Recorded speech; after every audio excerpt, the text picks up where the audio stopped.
The movie begins with Franck, a former member of GIGN, an elite tactical unit which fights counter-terrorism and is based out of France. Franck now works as a facade inspector. Franck's wife, Leo, who is expecting their first child, was also part of the GIGN unit. It was during their training time their romance blossomed. After the doctor's appointment, the couple returns home to find their home ransacked. To Leo's frustration, Franck remains surprisingly calm. Leo reveals this is the second time their house has been broken into, and during the first incident, Franck's laptop was stolen. Frustrated by his indifference, Leo storms out. Later, Franck meets his friend Ben, a former junior member of the GIGN. Franck tells him about the break-in. Ben asks if the key is still secure, and Franck admits he hasn't checked. Ben urges him to come clean to Leo, but Franck refuses, not wanting to worry her so close to her due date, which is just 2 weeks away. At work, Franck is inspecting a building when he suddenly falls. He realizes that one of his coworkers, Stanislas, deliberately caused the incident.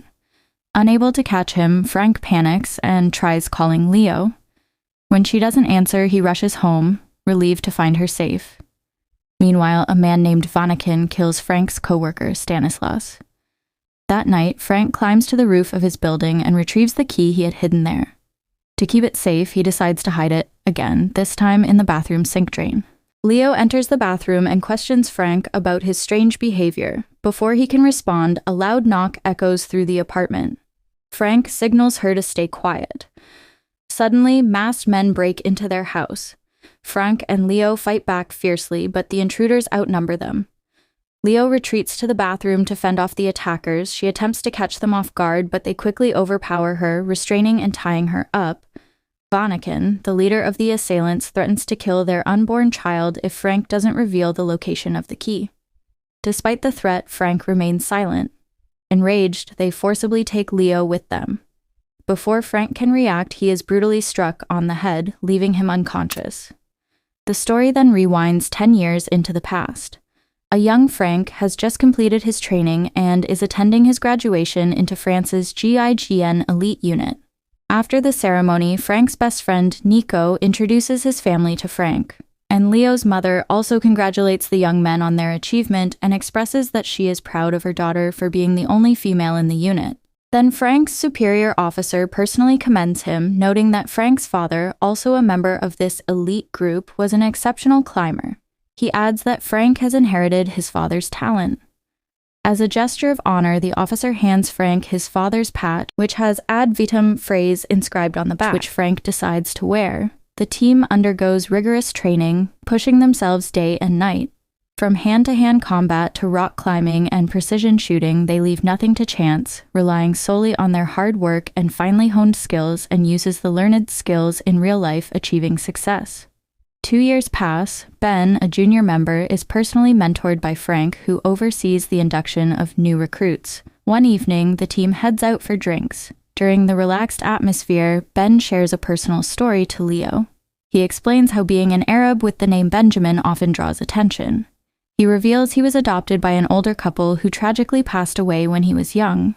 Leo gently asks if he ever tried searching for his biological parents. Ben firmly replies that he doesn't consider them his real parents as they abandoned him. The tense moment lightens when Nico starts singing horribly, his off-key voice sending the group into fits of laughter. During the 2 years, Franck and Leo got to know each other better and eventually decided to take their relationship to the next level. However, during their private moment in the bathroom, Ben stumbles in, drunk and needing to vomit, interrupting them. Moments later, outside, Nico catches on to the situation and teases Franck about what he was doing with Leo. Franck awkwardly brushes it off, trying to change the subject. Nico and his wife Manon teases Franck relentlessly before finally letting him return to his room. Few minutes later, Franck ventures out again, only to be caught red-handed by the couple. Laughing it off, he brushes past their teasing and rushes back to Leo. The next day, as the team bonds over shared stories, Ben jokingly asks if the next step for Franck and Leo is to have a baby. However, Leo makes it clear that she didn't endure years of rigorous training just to settle down and start a family. Franck seems to agree with her perspective. After some time, Manon and Nico gently encourage Franck to reconsider the idea of having children, saying they are a blessing. Franck opens up about his fears, revealing that his father died when he was only 8 years old. He admits he doesn't want his own child to endure the same pain he went through. Nico offers a different perspective, sharing how Manon and their children give him strength and keep him grounded. He explains that the thought of returning to his family motivates him to stay focused and safe on the job. Fast forward to 9 years later, Franck and his team are on their way home after completing a mission. As they drive, Franck receives a call from his wife. She is eager to share the exciting news that she's pregnant. However, before she can tell him, Franck gets another call and promises her he'll call back later. Eric, a friend of Franck, who works as a doorman at the Trianon Hotel, calls Franck in a panic, saying he heard gunshots inside the hotel. Franck asks if he has contacted the local authorities, and Eric confirms he has. Franck assures him he'll be there soon and ends the call. He informs his team about the shooting and contacts his superior, who orders him to stay outside and wait for backup. However, fearing for the lives of the people inside, Franck decides to enter the hotel despite the orders. Inside, as the team investigates the situation, 2 suited men attempt to exit the building. A confrontation ensues, and the men open fire. Nico is tragically shot in the neck, and Benjamin suffers severe leg injuries.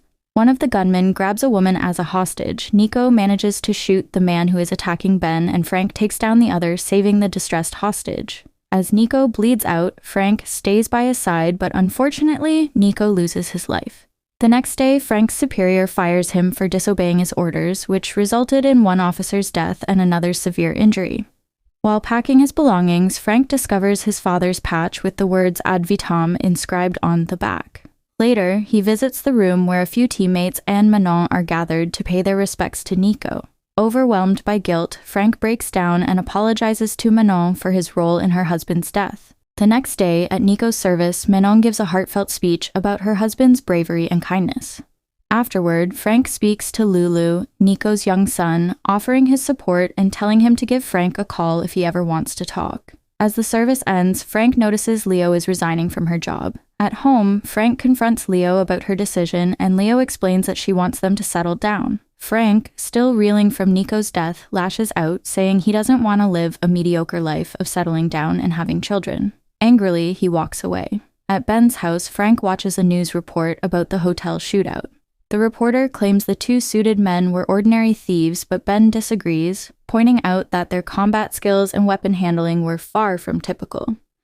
He also shares that his leg injuries are permanent and he has been let go from his job. Franck apologizes for his actions, saying he shouldn't have guided the team into the hotel and that he should have waited. But Ben resolutely tells him to stop blaming himself, adding that if he hadn't felt unsafe going in, he would have spoken up. The next day, Leo reveals her pregnancy to Franck at a hotel. He is shocked but overjoyed by the news. They begin house hunting, eventually finding a place they love and moving in. While unpacking, Franck discovers his father's patch is stained with blood from one of the shooters at the Trianon Hotel. He secretly sends the blood sample to a forensic institute. When the results come back, the doctor warns him not to reveal where he got the sample, hinting at something far more sinister at play. Franck learns that one of the 2 suited men was Salim, an ex-Special Forces operative who worked with the DGSI. Ben warns Franck not to get involved, fearing the danger. Franck decides to stash the evidence in a secure locker and hides the key on the roof of his house. The next day, Franck and Leo host a birthday party for Lulu. After the celebration, Franck gently asks Manu how she and the kids are doing. She shares that Lulu is doing well, but Antoine is struggling and refuses to talk to anyone. She adds that Antoine is angry with Franck. When Franck tries to talk to Antoine, the boy refuses to listen, calling Franck's explanations bullshit excuses. He reveals that he overheard his mother saying Franck has information about the perpetrators. Antoine demands that Franck stop hiding the truth and reveal what he knows, then storms off. Determined, Franck contacts a journalist and insists on anonymity. He tells her that what he's about to reveal will expose powerful figures in the government. The journalist promises to protect his identity. Unfortunately for Franck, she is a mole working for the government. On the other side, the minister is briefed about recent events. 7 months ago, a CIA operative arrived in France with his bodyguard to broker an arms deal with Australia. During this time, 2 men under the command of the DGSI were tasked with stealing important documents. However, the mission went awry when they were caught red-handed by the CIA operative. Forced into a confrontation, the two men shot the operative, an incident the minister is already aware of. Additionally, a journalist who is secretly a government mole informed them about Franck, who possesses crucial evidence that could expose the identity of a man capable of destroying them if revealed. The minister orders a team to eliminate Franck, which is where Vanaken comes into play. Back to present day, Vanaken, on a video call, warns Franck that he has only 4 hours to retrieve the patch, otherwise they will kill his wife. He also cautions Franck against involving the police, as Franck is now a wanted man. At the beginning of the ordeal, Vanaken's team framed Franck by getting his handprints on the same gun which was used to kill Stanislas. They hand Franck a phone, which they say will be used to communicate further instructions, and leave him stranded on a deserted road. After freshening up at a hotel, Franck visits his home, only to find it surrounded by swarms of police. Undeterred, he climbs his way up and enters the house, but discovers the key he was looking for has already been taken. Spotted by the police, Franck is forced into a violent chase, narrowly escaping in the process. Franck later meets Ben at a gym and explains his predicament, stating that he understands if Ben doesn't want to get involved. However, Ben is determined to help. Together, they come up with a plan. Using Ben's patch, Franck smears his own blood on it and seals it in a plastic bag. After arming themselves, they head out to meet Vanaken. Midway, Franck stops to place a tracking device in his boot. He then hands the phone to Ben and drives off alone to meet Vanaken. Upon meeting Vanaken, Franck is tied up immediately. When Vanaken demands the patch, Franck insists on seeing his wife first. They take him to where his wife is tied up. Franck tells them the patch is hidden in the saddle of his bike. The patch is retrieved and brought to Vanaken, but he betrays Franck, ordering one of his goons to write a note on Franck's phone claiming Franck has taken his own life. Meanwhile, the officers tracking Franck trace his location to the Rambouillet forest. Back in the forest, as Vanaken's men prepare to execute Franck, they hear a commotion. It is Ben who takes out the men, rescuing both Franck and Leo. Vanaken tries to contact his team, but there is no response. Armed with guns, Franck, Ben, and Leo escape. Vanaken relentlessly chases them, ramming their car. Franck and Ben manage to fend him off, but during the chaos, Leo is shot in the arm. Franck ties a belt around her arm to stop the bleeding. To make matters worse, her water breaks. Franck reassures her that their baby will be delivered safely. Franck instructs Ben to drive Leo to the hospital while he jumps out of the car to distract Vanaken and his men. Vanaken orders his team to tail Ben's car. Spotting the police nearby, Vanaken opens fire. Franck, using the opportunity, takes a police officer's dirt bike. Using the police radio, he calls for backup and speeds off. Vanaken does the same, following Franck. However, when he spots the cops, he flees the scene. With police in pursuit, Franck spots a paraglider in a field and uses it to escape, leaving the authorities in confusion. Meanwhile, in the car, Ben urges Leo to stay awake as they race to the hospital. Using the phone Vanaken gave Franck, which Franck left in the car, Vanaken tracks Ben's car and realizes it's heading straight for him. He starts shooting at Ben's car, causing another vehicle to get caught in the crossfire. Vanaken takes the other car and continues the chase. Franck calls Ben and asks him to put the phone on speaker, but by this point, Leo has passed out from excessive blood loss. Ben is also fatally wounded. The GIGN team is alerted to Franck's situation and responds immediately. As the cars continue to chase each other, Franck watches helplessly from a distance, unable to intervene. Ben and Leo finally reach the hospital, but Vanaken aims a gun at Ben. Franck swoops in at the last moment and saves Ben, and he repeatedly punches Vanaken in the face, seeing only red for almost costing his wife's life and Ben's in the process. The GIGN arrives and orders Franck to surrender, but he defies them, rushing into the hospital with his pregnant wife. Franck is arrested, and in the following scene, we see Leo visiting him in prison along with their newborn daughter. It's revealed that Leo had secretly taken the key from the drain when she entered the bathroom to ward off the attackers and handed the bloodstained patch to the police with the help from Ben, which would clear Franck's charges. The judge rules in Franck's favor and he is released. Franck and Leo lead a happy life together, and Ben is happy for Franck, Leo, and their daughter finally together. And with that, the story ends.